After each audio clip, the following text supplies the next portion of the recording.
Hello, everyone. Welcome to the Refrigerant 365 podcast. Today, we have a very special guest on. We have Jim with Pro Refrigeration, right? Yes. And then we have Bill with Jongsma Dairies. from Jongsma Dairies. Okay. And you are an owner of 7 dairies in California. I'm an owner of one. My family has 7. Okay, 7 different dairy. Yeah. Your family Jongsma has family. yes, 7 different dairies. And we're very excited to have them on because they are leading the way in terms of CO2 refrigeration systems for dairies in not only in California, but the entire country. So thank you guys so much for joining us here today.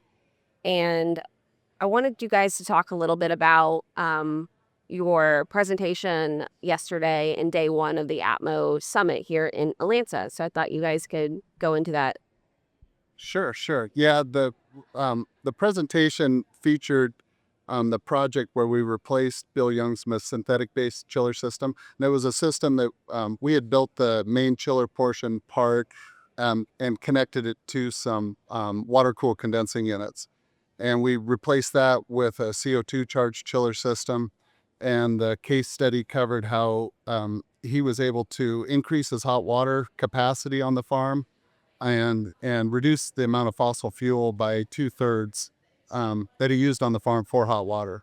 So he had 3 commercial hot water heaters, and I'll let Bill explain. And we decommissioned 2 of them, and he currently operates on one, and he can operate even for extended periods without that one, and relies strictly on waste heat recovery to generate the hot water. And it was a very successful story that we were happy to share. That's awesome. Yes. And I'm sure a lot of the attendees here were very interested in learning about that in the case study panel. So, Absolutely. Bill, did you want to go into a little more detail about how you found about CO2 refrigeration and what led you ultimately to Pro Refrigeration? What we did on our dairy is we built a new 72 carousel. So we had been working with San Joaquin Rick Mayo pretty good, and we hit it off. And I always like experimenting with different products. So Rick brought up that he had a gentleman, which was Jim, that wanted to do a trial. Okay. So after a little research, I met with Jim, and we did a 3-way partnership on installing a CO2 chiller. I was looking to upgrade. I kept all my old 407C units in place because this was all experimental. And over the course of 3 years, we were able to, I feel we perfected it, and it does cool milk. So it's coming. In California, we're looking at a lot of sustainable farms. They want us all sustainable within the next 10 years, and co-ops are promoting that and trying to ensure it to their buyers that all the dairies will be. So it fit right into our program. Got it. Okay. And the California initiatives to be sustainable, could you go into a little more detail about that for those that may be unfamiliar? Oh, for the sustainability, they're looking at manure systems. They're looking at Jim's CO2 chiller. They're looking at lighting. They're looking at, for sustainable, they're even looking at more intense employee training. I mean, it hits all the aspects. But so far, we're moving forward quite well on it. Cool. Yeah.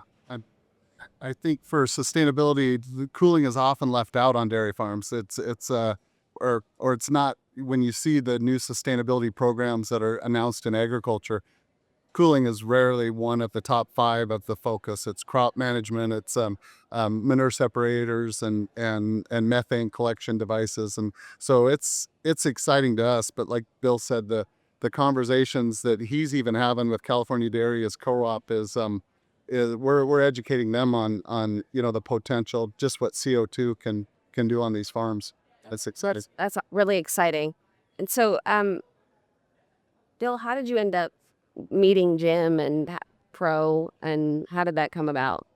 Well, that was when Rick Mayo introduced me to him, and then You were right. It's our distributor. Okay. From San Joaquin. I gotcha. And it was right in the middle of COVID. Well, then they wanted a Zoom meeting, and Jim presented his case on CO2, which is more than technical and above my pay grade. But there was an improvement, potential improvement to the dairy. And by going a third partner, it was financially, I don't know what word, but it looked good on a financial aspect. But right now, how they have the CO2 and then the price of your regular Freon unit, it's too big a differential that has to get closer together for more dairies to do it, because it's about a $500,000 project. Okay. And we're hoping to see what is it? An FRIP program to help out with this, and that'll be one of our meetings today, I'm hoping. Okay. Excellent. And you mentioned earlier about the process of securing funding, right? There was a process for that made it easy for you guys. This is all totally funded by the three. We self-funded it. Yeah. Okay. Yeah. Where there was no help. We brought it up to the Air Board, to Southern California Edison, to the co-op also, and nobody knew what we were talking about 4.5, 5 years ago. Wow. Okay. That's Yeah, and really we gambled. Our bet was that he was gonna, or we knew the ROI was there with the heat recovery, and that was our gamble, was that we would find the advantage and that would justify it. And we also, I mean, we worked with Future Green Now, they were really one of the only CO2 people in the industry 4 or 5 years ago that would help companies like us. yes. And we made an introduction to them, and it's been it's just proved, or they did a very in-depth study of Bakersfield, California, and looking at it on an annualized basis. And it was through those discussions, we always thought there would be some sacrifice in operating efficiency, that he would have a little higher operating costs, but we would make it up with the heat recovery. But after doing the study, we saw there was so much benefit in the cooler months that even though you're operating less efficiently in the heat of summer, that we would our net would be either no additional power costs or a potential savings, and that's where we're running today. So we're glad that through it all we were able to deliver the heat recovery, even more waste heat recovery than we anticipated, while not adding any power requirements or anything to his power bill. As he's added capacity, you've added cows, and he's created more hot water too. Excellent. And so when did you guys complete the installation of those? that? When was the Installation? yeah, when was the new system installed? September. This September it'll be 4 years. Wow. 21. Yeah. Okay. That's awesome. So we were able to do it through COVID. I know Pro Chiller had a lot of problems even getting parts. Most of your parts came from overseas, because some suppliers. all these suppliers that are from the United States were like, CO2, what's that? Just what the same roadblocks I came with. Yeah, and we worked with Future Green Now, and one of their engineers was involved in the commissioning project, but we had to get special permission from the senator to fly him in, and yeah, it was. That's awesome. Yeah, it was we actually neat. just had them on our podcast Oh, did earlier you? this Yeah, morning. yeah. Winan? Yeah. Winan, yeah. Yeah, Yep. yeah. Sean, his partner, was the one who flew out. That's awesome. We had, Okay, had to get yeah, the special yeah. permission, so it was. And they're really leading the way in the terms of training. So yeah, that's awesome to have that connection. We had Zoom meetings with him. His cat was crawling around him. It was in South Africa, so he would always call us either very, very early in the morning or very late at night. That's awesome. Yeah. They would be having blackouts in South Africa, all sorts of stuff. It was That's awesome. It shows though that really this is. So the long story short is California is going to want to eliminate the freon gases over within 10 years, 2035. So will play into play, but the government's going to have to help also. Right. And so one of the things we mentioned last night too when we were at the reception was the fact of the cost of the refrigerant gases, right? And so you were surprised that the cost of CO2 is much lower than HFCs right now, right? Oh, so if you lost all the 407C on our units, say you sprung a leak, it's like 10 grand to replace it. Wow. And Yeah. CO2, I can go to local welding store, supply store, and get a bottle, and for less than $1,000, I think I'm done. Right. And that kind of helps with the future proofing for dairy farmers, Yeah. right? They're not having to worry about the phase down. All right. And if we had a leak with the Freon and the government gets in an uproar, everybody's upset, and this way nobody's upset and the cost is minimal. Right. So GM at Pro Chiller Systems, is that what you're seeing? Is it's really a future proofing Absolutely. or for customers like Bill? And how we got into building CO2, it was a question that, you know, one of our executive team brought up at a planning meeting.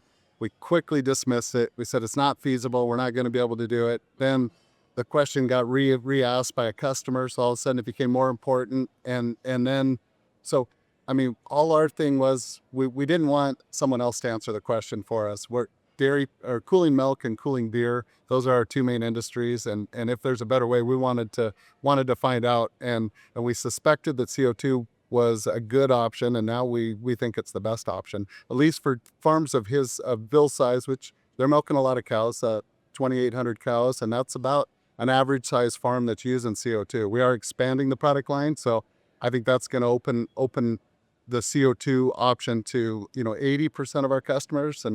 But right now it's been good for us to learn the process. We could have picked a better first partner, and the subsequent partners have really helped us go further faster, I think.